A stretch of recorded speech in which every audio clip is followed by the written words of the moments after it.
రైతుల పట్ల కూటమి ప్రభుత్వం అలసత్వం ప్రదర్శిస్తుందని మాజీ మంత్రి కాకాని గోవర్ధన్ విమర్శించారు.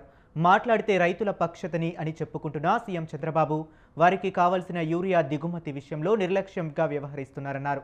రైతుల సబ్సిడీ కింద ఇస్తున్న యూరియాతో పాటు విత్తనాల సప్లై విషయంలోనూ ప్రభుత్వం చేతులెత్తేసిందని ఆరోపించారు. ఎన్నికల ప్రచారంలో ఇచ్చిన హామీలను అమలు పరచడంలో చంద్రబాబు పూర్తిగా విఫలమయ్యారని విమర్శించారు. వాళ్ళు ఇచ్చినప్పుడు మీరు తీసుకోవాలంట, అంత అవసరాన్ని మించి వాడడానికి లేదంట. మీరు నష్టపోయినా పర్వాలా, మీ దిగుబడి తగ్గిపోయినా పర్వాలా, మేము మీకు యూరియా ఇవ్వం, విత్తనాలు ఇవ్వం, మీరు యూరియా కొనాలన్నా సరే మేము ఇంతే ఇస్తాం, మీకు ఇవ్వలేం అంటే ఈ ప్రభుత్వం చేతులు ఎత్తేసింది.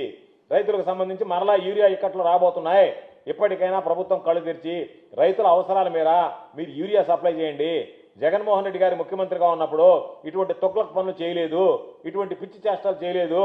కాబట్టి మీరు ఈరోజు ఏదో కొత్తగా ఏదో ఒక విధంగా రైతుల విషయంలో ఏముందిలే, రైతులకు సంబంధించి పట్టించుకోవాల్సినటువంటి అవసరం లేదనేటువంటి నిర్లక్ష్య భావం నుంచి తప్పుకోండి. రైతులకు అండగా నిలవడం ఆలోచన చేయండి. యూరియా కార్డు ఇచ్చినటువంటి చరిత్రహీనుడు అంటే చంద్రబాబు నాయుడు అని చెప్పి తరతరాలు ప్రజలు మాట్లాడుకునేటువంటి పరిస్థితి ఏర్పడుతుంది, రైతులు మాట్లాడుకునేటువంటి పరిస్థితి ఏర్పడుతుంది. కాబట్టి దయచేసి ఇప్పటికైనా కళ్ళు తెరిచి రైతులకు మీరు ఏదైతే ఇస్తున్నారో ఎకరాకు 3 బస్తాలు రేషన్ లాగా ఇచ్చినట్టుగా దాన్ని తప్పించి రైతులకు స్వేచ్ఛనివ్వండి. రైతులు కొనుక్కునేటువంటి విధంగా సమృద్ధిగా ఈరోజు యూరియా తీసుకొచ్చి అందుబాటులో పెట్టండి. ఈ రాష్ట్రంలో కానీ ఈ జిల్లాలో కానీ మేము అందరికీ యూరియా ఇస్తామనేటువంటి మాట చెప్తే బాగుంటుంది అనేటువంటిది మా సూచన సలహా.